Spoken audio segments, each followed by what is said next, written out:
Good afternoon. My name is Tina, and I will be your conference operator today. At this time, I would like to welcome everyone to the Q2 Holdings Second Quarter 2025 Financial Results Conference Call. All lines have been placed on mute to prevent any background noise. After the speaker's remarks, there will be a question-and-answer session.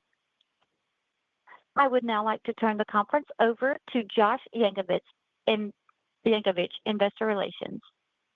Sir, please go ahead.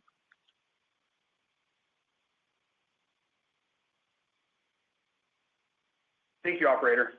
Good afternoon, everyone, and thank you for joining us for our Second Quarter 2025 Conference Call. With me on the call today are Matt Flake, our CEO, Jonathan Price, our CFO, and Kirk Coleman, our President, who will join us for the Q&A portion of the call.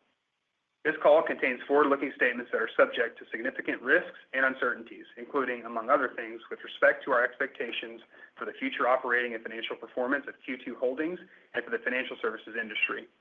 Actual results may differ materially from those contemplated by these forward-looking statements, and we can give no assurance that such expectations or any of our forward-looking statements will prove to be correct. Important factors that could cause actual results to differ materially from those reflected in the forward-looking statements are included in our periodic reports filed with the SEC, copies of which may be found on the Investor Relations section of our website, including our quarterly report on Form 10-Q for the second quarter of 2025 and the press release distributed this afternoon and filed in our Form 8-K with the SEC regarding the financial results we will discuss today. Forward-looking statements that we make on this call are based on assumptions only as of the date discussed.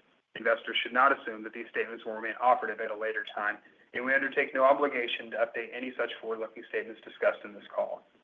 Also, unless otherwise stated, all financial measures discussed on this call, other than revenue, will be on a non-GAAP basis. A discussion of why we use non-GAAP financial measures and a reconciliation of the non-GAAP measures to the most comparable GAAP measures is included in our press release, which is available on the Investor Relations section of our website and in our Form 8-K filed today with the SEC.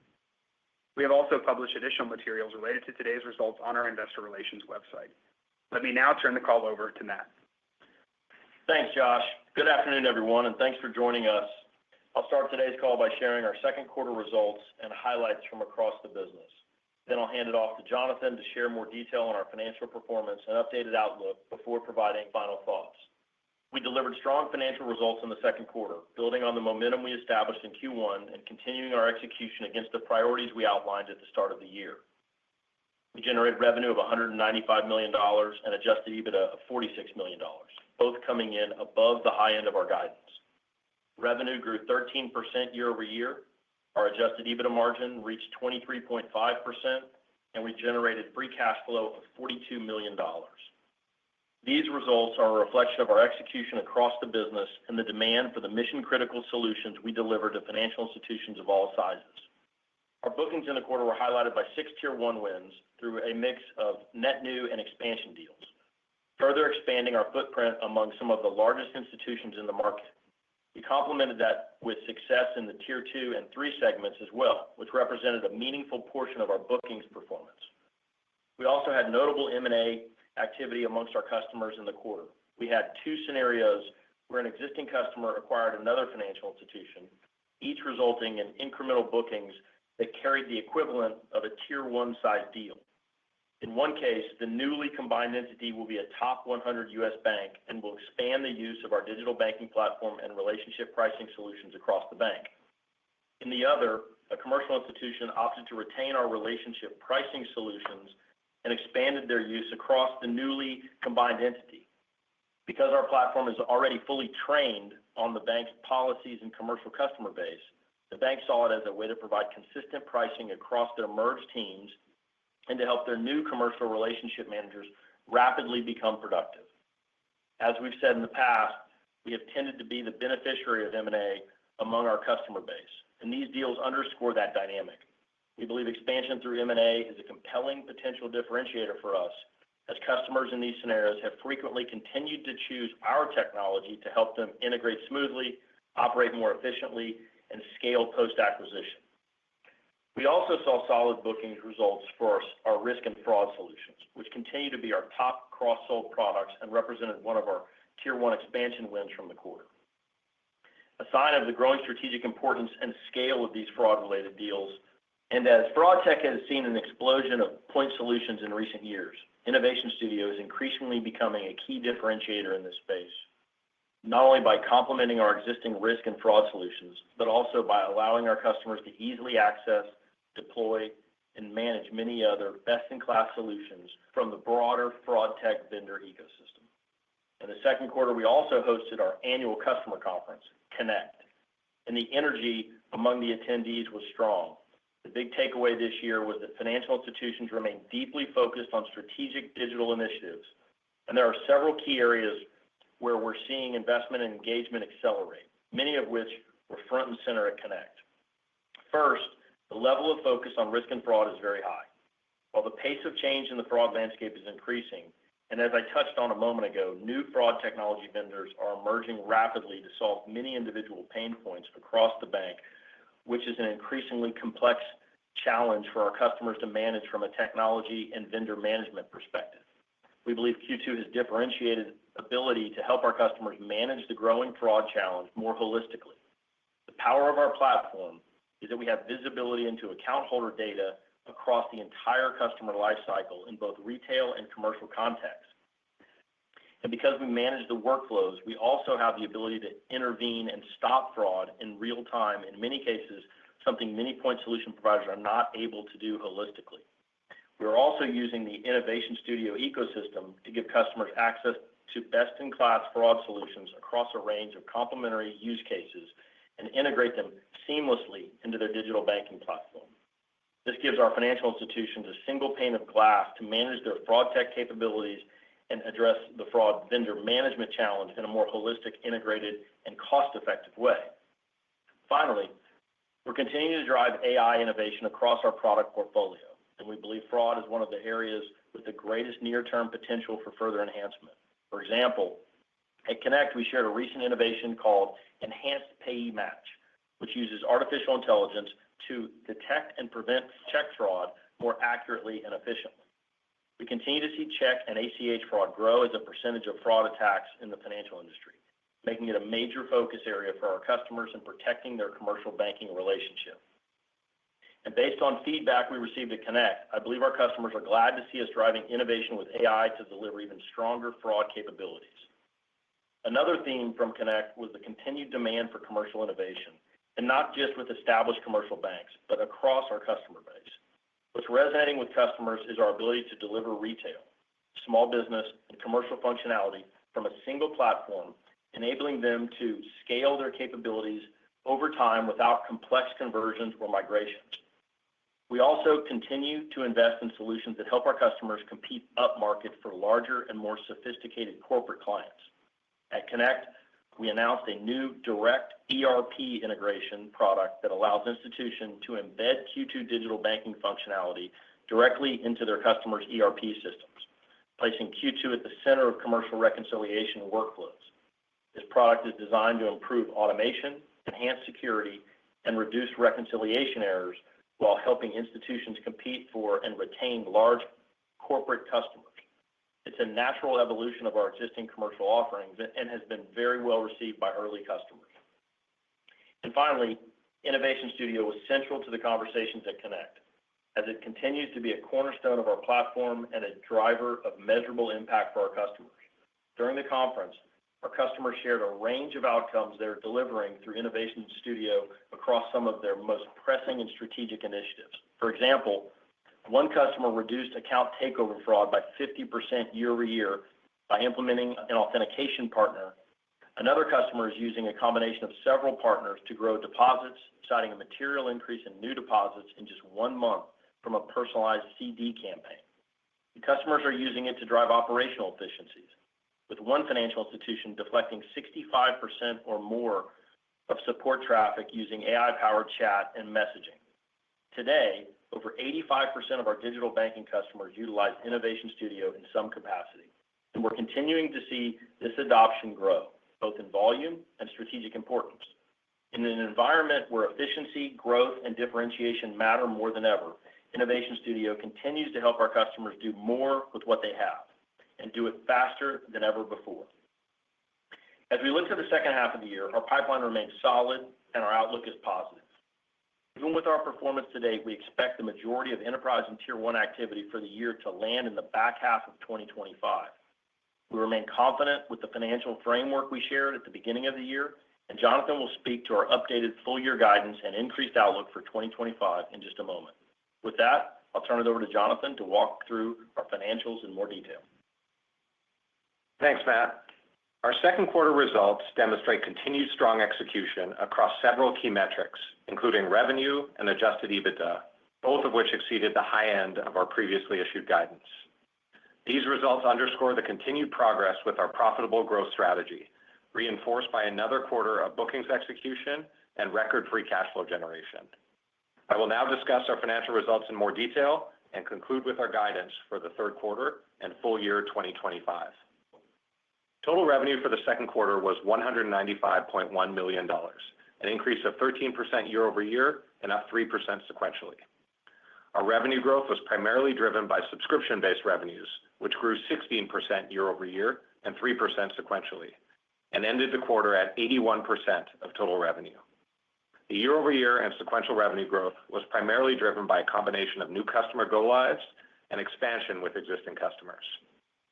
Our services and other revenues increased 1% year over year, reflecting a modest improvement compared to the prior quarter's year-over-year trends.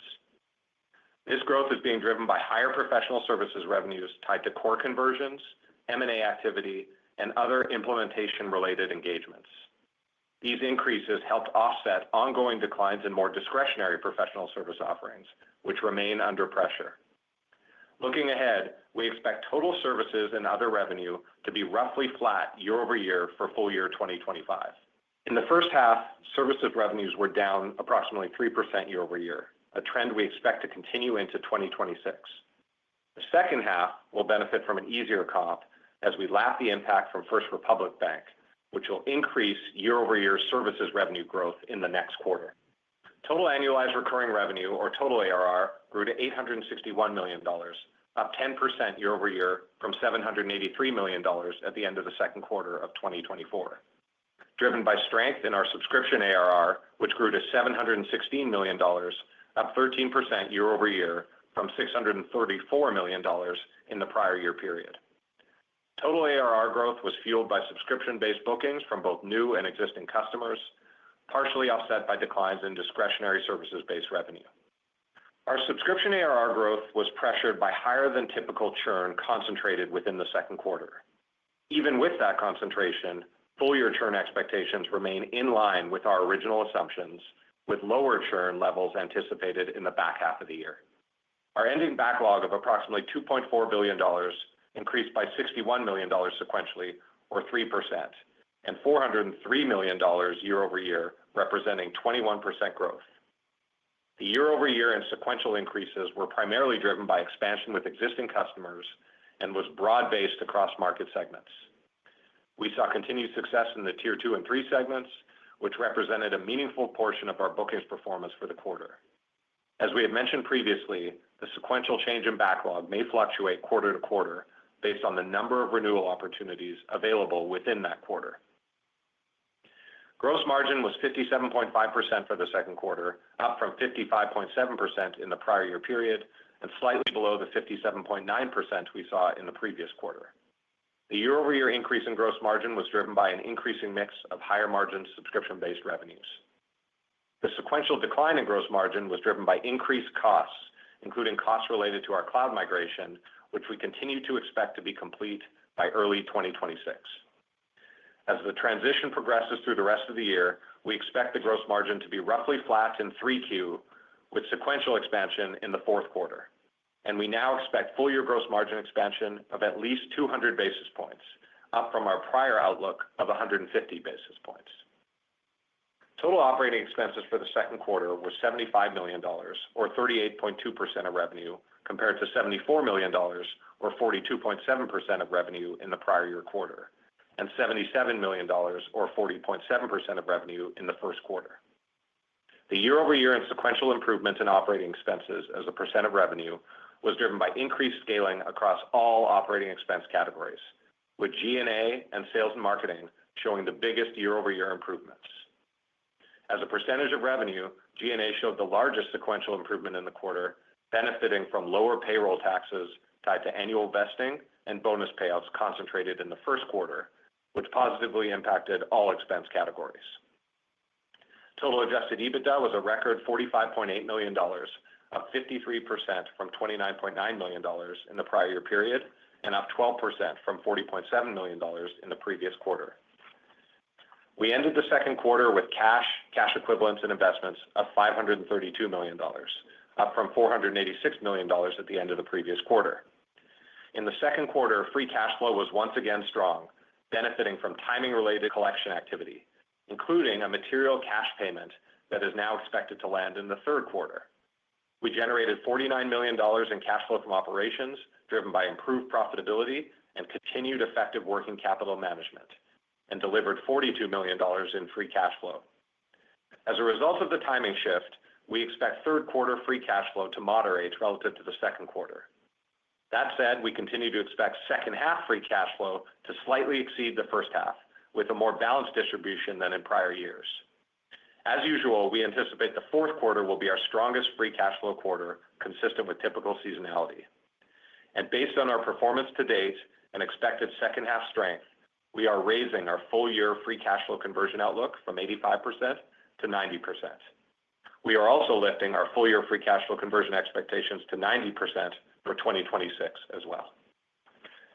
Let me wrap up by sharing our third quarter and updated full year 2025 guidance. We forecast third quarter revenue in the range of $196 to $200 million, and we are raising our full year revenue to the range of $783 million to $788 million, representing year-over-year growth of 12% to 13% for the full year. In addition, we anticipate full year 2025 subscription revenue growth of at least 16%, an increase from the 15.5% outlook we previously communicated. We forecast third quarter adjusted EBITDA of $44 million to $47 million, and are raising our full year 2025 adjusted EBITDA guidance to $177 million to $181 million, representing 23% of revenue for the full year. In summary, we delivered a strong financial performance which exceeded the high end of our previously issued guidance. This performance, coupled with our outlook for the remainder of the year, has given us the confidence to raise our full year guidance on both revenue and adjusted EBITDA, and increase our full year outlook for subscription revenue growth and free cash flow conversion. We remain dedicated to delivering growth, profitability expansion, and improved capital efficiency, and believe that our results to date collectively illustrate our progress and potential as we continue to evolve the business and drive shareholder value. With that, I'll turn the call back over to Matt for his closing remarks. Thanks, Jonathan. Before we open it up for questions, I'll close with a few final thoughts. We delivered a solid first half of the year with strong financial results and key wins across the business. Connect, our client conference during the second quarter, underscored that our customers are more committed to digital transformation and investment than ever before, and they're entrusting Q2 to help drive the next wave of innovation across key areas like fraud, AI, commercial growth and profitability, and platform extensibility through Innovation Studio. As we look to the second half of 2025 and beyond, we remain focused on disciplined execution, capitalizing on the market demand and expansion opportunities, delivering operational excellence, and helping our customers address their most important strategic initiatives. Thank you, and with that, I'll hand it over to the operator for questions. To ask a question, simply press star one on your telephone keypad, and we'll pause for just a moment to compile the Q&A roster. Your first question comes from the line of Alex Sklar with Raymond James. Please go ahead. Great, thank you. Matt or Kirk, in the prepared remarks, kind of struck a more positive tone on the demand environment. We've seen bank earnings be a little bit stronger this quarter, and the deregulatory agenda seems like it's progressing. Are you seeing any of that kind of show up in your own pipeline growth or new opportunities relative to the last couple of quarters? Yeah, Alex, thanks for the question. The pipeline's strong, and I think it's the fact that those things are coming through. I think they anticipated it, so I haven't seen a big lift, but I'm happy with where the pipeline is. Hopefully, it brings decisions quicker and then gives them more confidence in the future, and so that usually drives more deals for us. But I haven't seen a big lift in the pipeline, but the pipeline's been healthy for quite a while, so that's how I think about it. Okay. And then maybe just in terms of the enterprise activity you referenced, Matt, you kind of called out stronger second half expectations. What are you seeing from that segment of the market exactly? And just remind us, how incremental would enterprise activity this year be versus what you saw in 2024? Well, as we talked about, you kind of those deals take a while to build them up in the pipeline. You work them. The decisions usually come slower. So we had a strong finish to the year last year in the pipe, and the sales teams are out working those deals. So what's happening? They're evolving. We're going through all the processes you've got to go through. It's a significantly more exhaustive diligence process, and so we see the engagement, and so we feel good about the number of opportunities. And we talked about that at the beginning of the year. It's going to mix more to larger deals in the back half. And so now the team's got to go out and close them, and that's what we're focused on right now, but feel good about it. Incrementally, I don't. Yeah, I would add, it's Jonathan. I'd say from a mix in 24, you saw a much heavier than I would say typical mix historically of tier 2 and 3 deals. And as we look at 2025, Matt said at the beginning of the year and would reiterate here in the second half that it's a much more normal mix where you have more of the tier 1 enterprise level deals. And those within 25 were concentrated in the back half of the year, if that makes sense. All right, perfect. Thank you both. Thanks, Alex. Your next question comes from the line of Adam Hotchkiss with Goldman Sachs. Please go ahead. Hey guys, this is Grayson Skelbon for Adam Hotchkiss at Goldman. Thank you for taking the question. You talked a little bit about the risk and fraud opportunity and that being the number one cross-sold product within the base. I was wondering if you could sort of quantify the penetration there just on those specific products within the existing base. Yeah, I guess what I'd say there is we have, when it comes to the Centrix portfolio, and that's a product we've owned since 2015 when we did that acquisition, we have hundreds of standalone clients for that portfolio. And then we have a meaningful component of our digital banking customer base that also has Centrix products along with our other risk and fraud solutions that are native to the digital banking platform, as well as our innovation studio partners. So it's depending on how you slice it, penetration is tough to quantify. I think what we're saying is it is a pain point that is top of mind for all financial institutions right now, and we're helping them solve that pain point through products that are native to the digital banking platform when it comes to real-time fraud prevention, products that are part of the Centrix portfolio that we've been distributing and developing for many years since 2015, and now an innovation studio ecosystem of fraud partners that we're also selling into them and helping them address those challenges. So, really strong penetration in terms of individual FIs having one or more of those, but lots of opportunity to continue to sell additional fraud products into all of our customers. Got it. Thank you. And then I just wanted to quickly touch on the slightly higher than normal churn in the second quarter. Anything to call out there on what drove that, as well as what's baked into your expectations for that sort of normalizing in the second half? Thank you. Yeah, no, I would just say when we look at the shape of 25 and the churn that we expected, the concentration was higher in the second quarter than the back half of the year, which is what we mentioned in the prepared remarks. And then I would also say when in a couple of instances, there was some M&A transactions where that was also known for a couple of quarters now, where that manifested itself in the second quarter. So that was really just the pressure that was localized in the second quarter. But again, when we think about full year churn, when we think about second half churn, it's where we expected it and feel good about churn being lower in the second half than the first half. Great. Thank you, guys. Thank you. Your next question comes from the line of Parker Lane with Stifel. Please go ahead. Hey guys, thanks for taking the question here today. Sticking on the risk and fraud side of the business, I know there's a lot of products under the hood there. Are you finding that in a lot of the cases you're winning here, this is incremental solutions for customers, something they've never really addressed before, or is there a number of different vendors that you're having success displacing out there for that piece specifically?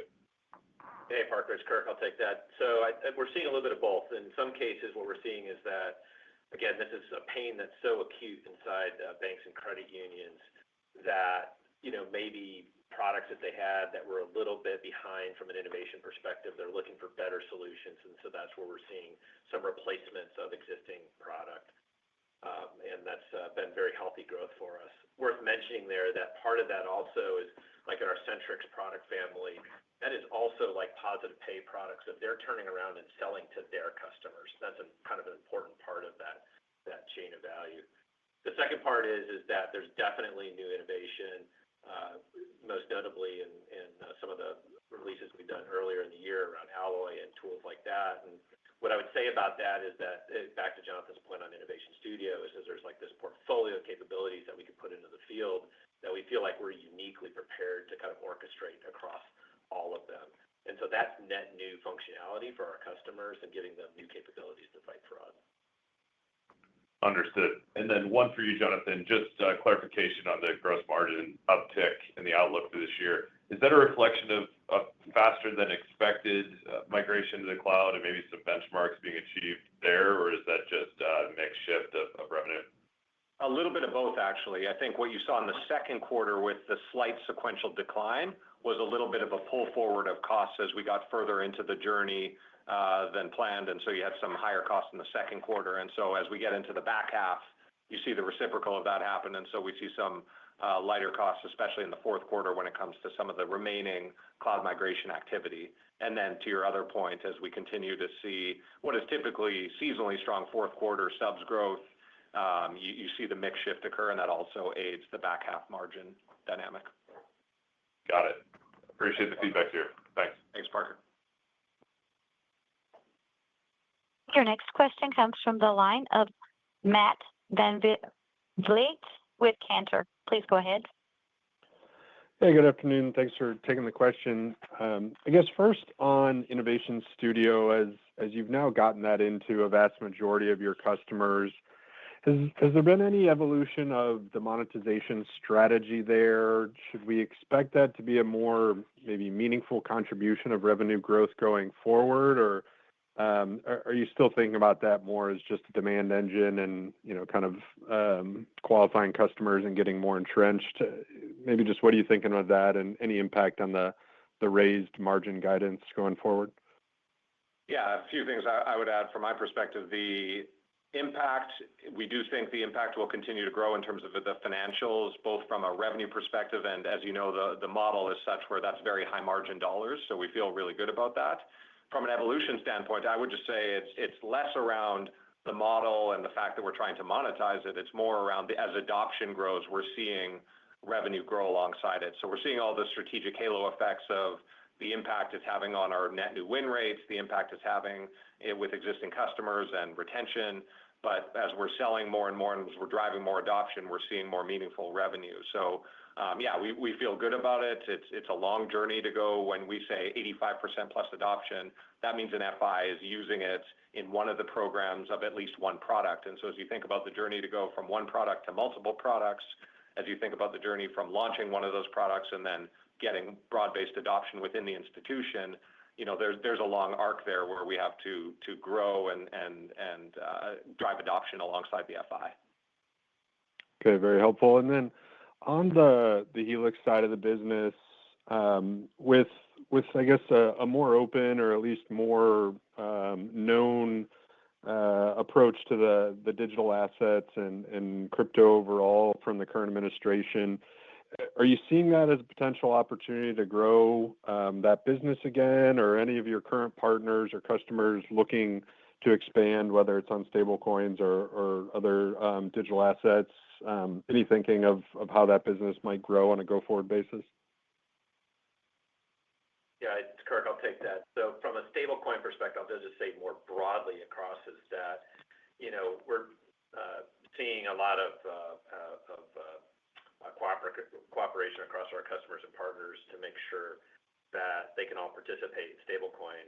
And as they think about how banks are going to serve as issuers or custodians or gateways or all three, when you couple that with the need for that kind of regulatory clarity that you were mentioning and kind of infrastructure maturity, consumers and businesses kind of catching up to the use cases for what they're going to do. Some of that's pretty early, but we do see opportunity there for us and for our bank customers. more than a threat. From a Helix perspective, there's obviously some crossover there, but I would say that the current regulatory environment has at least settled out kind of what those business models look like from a fintech perspective. All through this kind of cycle over the last 2 years, we've really focused on kind of who the high quality operators are. And, we've had some nice wins along the way, some good expansion with existing customers. We're seeing some green shoots there, which is encouraging. So we're pleased with that performance. Great. Thank you for taking the question. Thanks, Matt.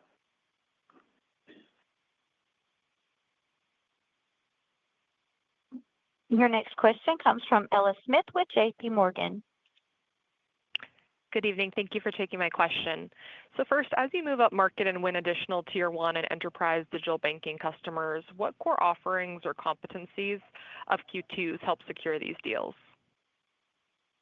Yeah, thanks for the question, Ella. I think, whether it's Precision Lender or Relationship Pricing Tool, which we have, I think, 9 of the 14 largest banks in North America, we're firmly entrenched there, and you can sell. And the data set we have around deposits and loans is really the differentiator for them when they're trying to price the relationships.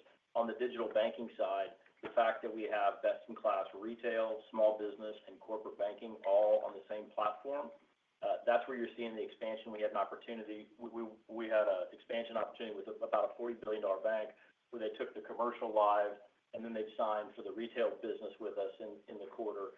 So the fact that the platform, it's a single platform, so you get a better user experience, one login ID, one password for a customer, whether they're the small business owner and they can see their retail accounts and their business accounts, or it's a corporate customer that can see their small business accounts or whatever it is. The single platform drives a better user experience. It's more efficient to operate. You have one system, one back office system to upgrade, to manage your customers, one set of interfaces to all of the different back office systems. And we can get you technology faster since it's a single platform. We write one set of code and it upgrades all the different features from across the board. So that coupled with all of the data we get from all the customers is more informative to the customer. So that story, whether you're a $400 billion bank or a $400 million bank, it resonates with them. And that's why we have 40% of the top 100 banks and 40% of the top 100 credit unions do business with us today. So we continue to expand in that space, both on the net new side and with the existing customers. That's very helpful. Thank you. And for a quick follow-up, beyond retiring your 2025 and 2026 convertible debt, what are you seeing as the most attractive uses of capital? Yeah, thanks, Ella. I mean, you sort of traditional answer there in terms of where we're always exploring the M&A environment. A lot of things have to line up. We have a very different financial profile now. So the criteria for M&A, obviously value expectations and being disciplined on value. But then when it comes to the criteria in terms of our growth expectations, margin requirements are just tougher. And the environment, when I look at the corp dev pipeline, you still don't see all of those things lining up where we see great assets that have the financial profile we're looking for at reasonable value. So in the long run, I think we're a very strategic acquirer and we can think about the right deals that make sense for this business. But a lot of those things have to line up and we're not going to be undisciplined when it comes to M&A execution. The other obvious things we'll always look at is where we can reinvest back into the business, and as we think and talk more as we enter 2026 around the opportunity for more EBITDA margin expansion. There is that question of how much more incrementally do we want to invest back into the business versus dropping it to EBITDA and free cash flow in 26 and beyond to ensure that elongated growth rate. And so that's a big part of capital allocation. And then the last one would be opportunities around return of capital, which we haven't done historically, but we will always consider and be thoughtful around if that makes sense. So hopefully that gives you a bit of a picture. Very helpful. Thanks so much. Thanks, Ella. Your next question comes from the line of Terry Tillman with Truist Securities. Please go ahead. Yeah, thanks for taking my questions. Hi, Matt, Jonathan, Kirk, and Josh.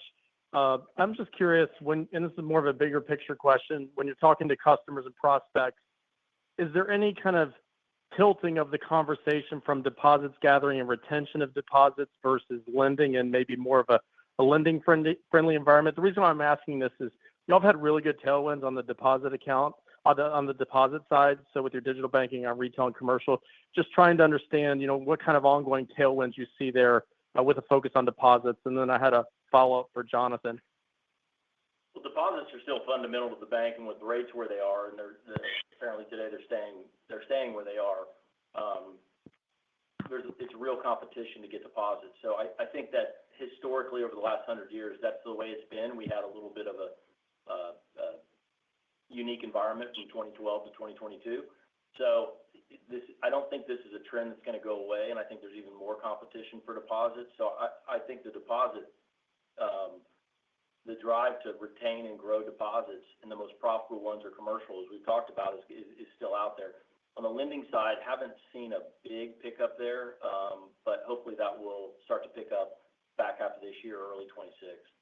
Yeah, Terry, I just added that, right? Each of those deposit accounts represents a relationship where they can also generate fees. So it's really important to the bottom line of the bank, obviously. And when the rates are, at a more favorable place, it also represents lending opportunities for those banks. So that deposit account being the anchor, rather than if you go back years where the lending might have been the anchor to the relationship, I think is an important shift. That's helpful. Thanks, Matt and Kirk. And I guess just Jonathan, for you, in terms of, it looks like the subscription ARR, and I know that that can move around a little bit, but you have a tough comp for 3Q. But hearing Matt talk about, kind of the lining up of the strong pipeline for second half, could you foresee subscription ARR picking up some from what we saw in the first half? Thank you. Yeah, I mean, it's a tricky one because you're right. We are starting to face more difficult comps versus the subs ARR growth metrics you saw essentially throughout all of 24 until the fourth quarter, where the more difficult comp came into play against Q4 of 23. So sort of where we are now in terms of the baseline of ARR and subs ARR in particular, it feels like we're sort of at a level that's sustainable and durable. You're right, there will be variability quarter to quarter depending on the bookings in totality as well as the mix. We had a quarter here in the second quarter where you had a little bit of suppression due to localized churn that I already talked about. But when you think about, the last several quarters, and as we look ahead, it seems like sequentially these quarters are typically shaking out in the 2 to 4% sequential growth a quarter. And, in the absence of a mega quarter like Q4 of 23, that it feels like this range of call it 12 to 14% subs ARR growth is where we feel comfortable and where we feel there's sustainability and durability at that level. Okay, thank you. Thanks, Terry. Thanks, Terry. Our next question comes from the line of Dan Perlin with RBC. Please go ahead. Thanks. So Matt, I wanted to come back to your comment around notable M&A kind of in the quarter. And I guess the question there, clearly the narrative is that there's a lot of that going on. I feel like last quarter, I think you called out like you were involved in 21 transactions. And I think you won out in 20 of those. So is it picking up relative to what we've seen? And then just maybe again as a reminder, at least for us, just why you feel so confident that you typically are beneficiaries in that type of transaction. Yeah, Dan, the M&A environment it's still, the actual transactions are slow. I think there's been 150 in the first half of the year. And so, but the amount of conversations we're having with banks about M&A, there's a lot of talk about it happening. I think sellers and buyers have to get aligned, and the more transactions that happens, the more established the valuations of these banks. But my confidence comes from, I think year to date we have 52 M&A events within Q2 customers, and 49 of those Q2 was the acquirer, the surviving entity, and MOE, so 94%. Historically, we've been 90 to 95% the successor in those, and that's really the nature of our clients they're buying a new digital banking system. They're paying more than they were. They're committed to the digital channel, and they believe it's how they're going to grow their bank in the future, as opposed to some that are trying to sell the bank. And we typically don't sign those types of customers. So my confidence comes from the historical numbers. Doesn't mean that's just going to happen moving forward, but we certainly hope it does. But I do think you'll see M&A pick up in the back half, later in this year, and then in 26, I think you're going to see quite a bit more. But the numbers are not accelerating any more than they were last year. Okay, that's great. That's great color. I also wanted to circle back on the risk and fraud solutions. I know there's a few questions on this already, but the commentary around like a lot of new point vendors, expanding broadly.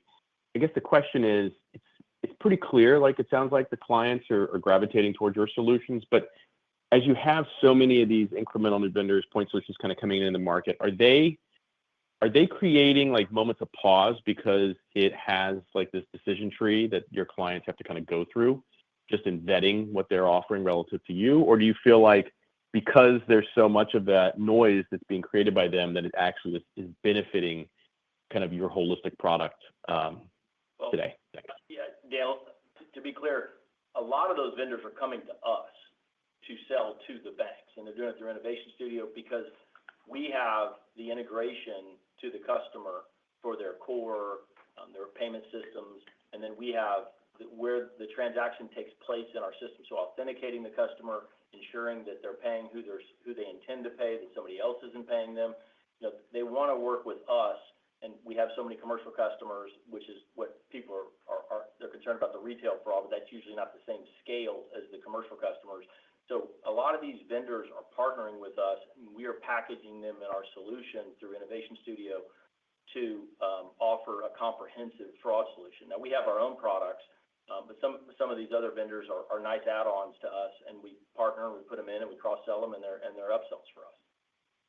Got it. Okay. Thank you for that point of clarification. I kind of thought you were thinking there was other kind of competitive dynamics out there. So that's great. Thanks, guys. Thanks, Dan. Appreciate it. Yep. And our final question comes from the line of Chris Kennedy with William Blair. Please go ahead. Yeah, good afternoon. Thanks for taking the question. Can you just give us an update on your cross-selling initiatives? I think that's one of the bigger opportunities that you've had, and you've had a lot of renewals recently. Just how the cross-selling is going.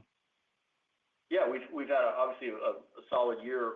One of the things that always drives more cross-sell is our client event, and it was in late May this year. And so typically they leave the event, they've got the inventory list of all the products we have. They're excited about it. And so I think you're going to see a strong back half of the year in not just the risk products, Innovation Studio, and it could be a commercial banking cross-sell, but there's a lot of energy behind it. The team has done an amazing job on the renewal side and renewing at a greater value, and they're focused on that in the back half of the year. So we should have a strong back half of the year on renewals as well. Great. Thank you for that. And then just as you think about the data center migration to the public cloud, can you just talk about the longer-term benefits of that? Thanks for taking the questions. Yeah, from a financial standpoint, I think there are many benefits. I think the most near-term one, we can get to long-term in a minute because I think there's some strategic ones we can talk about. But when I think about it from a financial standpoint, the near-term benefit comes through as we enter 2026. The exiting of the data center just has a very quantifiable cost component that goes away for us that we've historically had. So, yeah, and sort of, if you will, the end of the double bubble or right near the end. And so there's a clear benefit there, and you see that in the 26 gross margin expansion that we've talked about. Beyond that, as we think about the next leg of being in the cloud, there's a whole opportunity around DevOps and how do we think about optimizing for elasticity. And once we've been in the cloud for some period of time, understanding how to manage the cost structure more efficiently is a common exercise that we're already starting to think about. How do we take that next leg up? I don't know if Kirk, you'd add anything from like a strategic perspective when you think about. Yeah, I would just add that it's an exciting time to be completing our cloud transition, and one of the reasons for that is kind of the transformational opportunities that lie ahead of us, whether that's cloud native technology, which continues to, AI is getting a lot of the headlines, but cloud technology continues to evolve rapidly. The tools available to us, kind of the industrial strength kinds of development environments that are available to us that are in the bite in return to our customers. And then I think also in terms of the role that, all the various kinds of AI is going to play in that cloud environment, I think is really exciting because we're bullish on the opportunities ahead of us. Great. Thanks for taking the questions. Thank you. Thanks. And we had one final question, Michael Infante with Morgan Stanley. Yeah, hey guys, thanks for squeezing me in. Jonathan, I couldn't let the obligatory question on 26 pass us by. So two-part question there. Was the net new subscription ARR that you added on a sequential basis in line with your expectations, sort of when you strip out that atypical M&A related churn you mentioned? And two, how is the deal composition and just the mix between, larger and smaller deals that you saw in the first half and expect in the back half factoring in there? Yeah. So yes, if you were to back out the sort of concentrated churn, and even if you look at sort of 2Q trends from last year, you sort of directionally the sequential subs ARR add is where we would have expected, and certainly would have been in a good place relative to expectations, absent that concentration of churn. So feel good there. And then from a deal composition and mix standpoint, it was very much in line with what we said at the beginning of the year, and then what we're reiterating now, where while we did have the 6 tier ones that we talked about, the volume of tier 2 and 3 deals was really high, and the bigger tier 1 opportunity set is more in the back half. And so while we had the tier 1 deals, the biggest opportunities fall in the back half. And so that sort of explains a little bit of the mix shift that we saw in the first half. And again, right in line with expectations. Helpful. Matt, maybe just a higher level one for you. Obviously, has been a lot of commentary coming out of certain banks that, have the intention to begin to charge third-party aggregators for API access to customer account data. Is there anything we should be aware of in terms of the percentage of your subscription business that relies, at least in some form or fashion, on data aggregators? And if that, proposed pricing structure or the concept of it becomes, pervasive across the banking landscape, like how do you think about the impact both on your customers, on your margins, as well as, some opportunities you have on the margin side with the ERP integration initiative that you have underway? Thanks. I'll have Jonathan cover some of that, but it's a very small amount of customers where actual aggregations taking place where I think you would have any fee issues. Yeah, it's early to quantify. I think as we think about it with the partners we work with when it comes to the universe of aggregators, and then we think about what the potential economic implications are, we're working through it with them. I agree with Matt. I don't think from a materiality standpoint we're worried about it. I think it's something we're watching and monitoring. And I think as our partners begin to engage with us on it, I think they still think this is very early in terms of how this is going to play out and what it will mean for their business in terms of passing that cost along to the end user versus who would eat the incremental fees that are being proposed. So nothing there that we're worried about, but we're watching it. And again, I wouldn't say it's an issue from a materiality standpoint. Makes sense. Thank you, guys. Thanks, Mike. And with that, thank you for joining us today. This does conclude today's conference call. You may now disconnect.